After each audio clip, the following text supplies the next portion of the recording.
മുസ്ലിം ലീഗിൽ നിന്ന് കാസർഗോഡ് ജില്ലയിൽ ഒരു മന്ത്രി ഉണ്ടാകുമെന്ന സൂചന നൽകി ലീഗ് ജില്ലാ പ്രസിഡന്റും നിയുക്ത എംഎൽഎയുമായ കല്ലട്ര മാഹിൻ ഹാജി. മികച്ച വിജയമാണ് ജില്ലയിൽ UDF നേടിയത്. ലീഗിലെ മന്ത്രിമാരിൽ ഒരാൾ കാസർഗോഡ് നിന്നാകുമെന്ന് പ്രതീക്ഷിക്കുന്നതായും പാർട്ടി സംസ്ഥാന നേതൃത്വം ഉചിത തീരുമാനമെടുക്കുമെന്നും കല്ലട്ര മാഹിൻ ഹാജി 24-നോട് പറഞ്ഞു.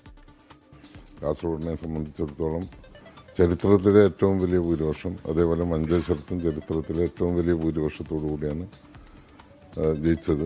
ജില്ലയോടുള്ള അവഗണന അവസാനിപ്പിക്കണമെങ്കിൽ ഒരു മന്ത്രിസ്ഥാനം ലഭ്യമാകണം എന്ന ആവശ്യം ഉന്നയിച്ചിട്ടുണ്ട് മുസ്ലിം ലീഗ് ജില്ലാ കമ്മിറ്റി. UDFൽ അങ്ങനെ ഒരു തീരുമാനം എടുത്തിട്ടില്ല. മുസ്ലിം ലീഗ് ജില്ലാ കമ്മിറ്റി ശക്തമായി ആവശ്യപ്പെട്ടിട്ടുണ്ട്. അത് അംഗീകരിക്കുമെന്ന വിശ്വാസമുണ്ട്. ഇല്ലെങ്കിൽ ഞങ്ങൾ തൃപ്തരാണ്.